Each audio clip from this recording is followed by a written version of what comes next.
মাত্র 2500 টাকার বাজেটে যারা একটা সিরিয়াস স্মার্টওয়াচ খুঁজছেন তাদের জন্য আজকের ভিডিওটা বেশ ইন্টারেস্টিং হতে যাচ্ছে।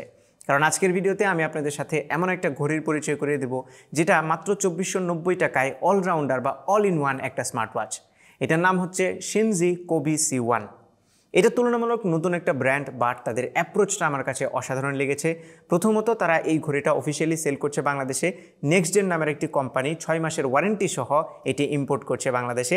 আমি কেনার লিঙ্ক ভিডিও ডিসক্রিপশনে দিয়ে দেবো, পছন্দ হলে আপনারা অর্ডার করে ফেলতে পারেন। প্রথমেই বলি এই ঘড়ির বক্সের ভেতরে কী কী আছে। ইউজুয়ালি বাজেট ঘড়ি যেগুলো আছে এগুলোর বক্সে আমরা জাস্ট ঘড়িটা পাই, বাট এইটার ভেতরে একটা এক্সট্রা স্ট্র্যাপ আছে হোয়াইট কালারের, একটা স্ট্র্যাপ লাগানো আছে ব্ল্যাক কালারের আর একটা হোয়াইট কালারের স্ট্র্যাপ আছে, উইচ ইজ ভেরি গুড। সাথে আবার দুইটা পিনও আছে, যেটা আরও একটা গুড এডিশন। প্রথমে আমরা এই ঘড়িটার আউটলুক, ডিজাইন এবং বিল্ড কোয়ালিটি নিয়ে কথা বলি। শুরুতেই বলে রাখি, আমার দেখা কম বাজেটের মধ্যে one of the best looking smart watches হচ্ছে এইটা। খুবই মিনিমাল লুকিং একটা ওয়াচ। স্ট্র্যাপ এবং ঘড়ির সবগুলোতে ব্ল্যাক কালার আছে, যদি আপনি হোয়াইটটা না লাগান। একদম ইউনিফাইড ব্ল্যাক কালারের একটা ডিজাইন, সেই সাথে এটার ডায়ালটা কিন্তু স্কোয়ার শেপের, যদিও চারপাশে ভালো রকমের চিন আছে, বাট দেখতে কিন্তু খারাপ লাগছে না এটা মোটেই। একটা জাস্ট বাটন আছে ডান পাশে, বাটনটাও কিন্তু বেশ ইন্টারেস্টিং। ইউজুয়ালি আমরা একটু রাউন্ড শেপের কিংবা অন্যান্য শেপের দেখি, এটাতে কিন্তু রেক্টেঙ্গুলার শেপের একটা বাটন আছে, যেটাতে আবার একটু টেক্সচারও আছে। বাটনটা বেশ ক্লিক এবং প্রেস করতে বেশ ভালোই ফিল হয়। আর এই স্মার্ট ওয়াচের স্ট্র্যাপগুলো সিলিকনের তৈরি, আর পুরো ঘড়ির বিলটাই হচ্ছে প্লাস্টিকের, তবে খুব ভালো মানের প্লাস্টিক ইউজ করা হয়েছে, যার ফলে এটাকে একদমই চিপ ফিল হয় না। তবে প্লাস্টিক ইউজ করার ফলে এটাকে অনেক বেশি লাইট ওয়েট করা পসিবল হয়েছে, এটা একটা প্লাস পয়েন্ট। সো হাতে দীর্ঘ সময় ধরে পরে রাখলে একদমই ফিল হয় না যে হাতে কোনো একটা ঘড়ি আছে, এতটাই লাইট ওয়েট। আর এই ওয়াচের স্ট্র্যাপগুলো খোলা একদমই ইজি। পেছনের দিকে একটা কুইক রিলিজ পিন আছে, যেটাতে প্রেস করলে ইজিলি খোলা যায়। সো রিপ্লেস করা একদম ইজি, যে কেউ পারবে। ঘড়ির পেছনের দিকে দুইটা চার্জিং পিন আছে এবং কিছু সেন্সর আছে। এবার আমরা ডিসপ্লের দিকে চলে আসি। এটা হচ্ছে 1.69 ইঞ্চির 240x280 রেজলিউশনের একটি টিএফটি প্যানেল। এখানে কিন্তু অ্যামোলেড ডিসপ্লে দেওয়া হয় নাই, দিলে ডেফিনেটলি অনেক জোস হতো। আর এটার পিক ব্রাইটনেস হচ্ছে 500 নিটস।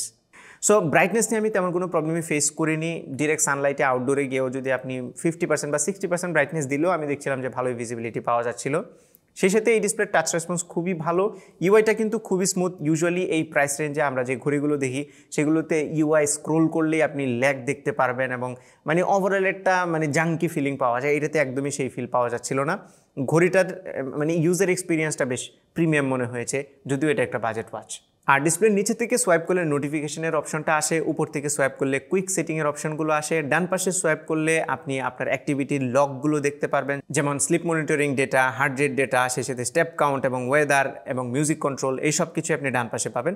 আর বাম পাশে স্লাইড করলে হচ্ছে আপনি মেনুটা পাবেন, যেখানে সকল ওয়ার্কআউট এবং অন্যান্য যে ফিচার্সগুলো আছে সবগুলো আপনি একসাথে পাবেন। সো এটাতে সব ধরনের হেলথ রিলেটেড অপশনই আছে, যেমন heart rate monitor, blood oxygen monitor, slip monitoring, সব ধরনের ওয়ার্কআউট ফিচার আছে, ওয়েদার, অ্যালার্ম, মিউজিক কন্ট্রোল। আপনি এই ফোনটাকে ক্যামেরার রিমোট কন্ট্রোলার হিসেবে ইউজ করতে পারবেন। ব্রিদিং ট্রেনিং, ফাইন্ড মাই ফোনের মতো ফিচারও এই ওয়াচটাতে আছে। আর এই ঘড়িটা কিন্তু ওয়াটারপ্রুফ, এটা 5 ATM পর্যন্ত ওয়াটারপ্রুফ। সো এটা নিয়ে সাঁতার কাটলে, অজু করলে কিংবা বৃষ্টিতে ভিজলে কোনো ধরনের সমস্যা হবে না। আমরা দীর্ঘক্ষণ পানির নিচে ডুবিয়ে রেখেছি, কোনো ধরনের সমস্যা আমরা এটাতে ফেস করিনি। আর নতুন ব্র্যান্ড হিসেবে আমার কাছে প্রথমে মনে হয়েছে যে কম্পানিয়ন অ্যাপটা খুব একটা হয়তো ভালো হবে না, বাট এটা যে অনওয়্যার নামের কম্পানিয়ন অ্যাপটা আছে সেটা কিন্তু বেশ ইন্টারেস্টিং লেগেছে আমার কাছে। স্পেশালি এটা খুবই ইউজার ফ্রেন্ডলি এবং ইনটুইটিভ ছিল, কানেকশন খুব স্মুথ ছিল, ডেটাগুলো সিনক্রোনাইজ হচ্ছিল রেগুলারলি, খুব একটা প্রবলেম আমি ফেস করিনি। সেই সাথে সেই অ্যাপটাতে অনেকগুলো অপশনস আছে যেগুলো আপনি এই ঘড়িটাকে কাস্টমাইজ করার কাজে ব্যবহার করতে পারবেন। বাই দ্য ওয়ে, এই ঘড়িটাতে আপনারা টোটাল 5টা ওয়াচ ফেস সেভ করে রাখতে পারবেন। আর অ্যাপের মধ্যে রাফলি 100টার মতো ওয়াচ ফেস আছে, যেগুলো বেশ সুন্দর এবং আপনি নিজের মতো করে কাস্টমাইজও করে নিতে পারবেন, নিজের ছবি দিয়েও ওয়াচ ফেস তৈরি করে নিতে পারবেন।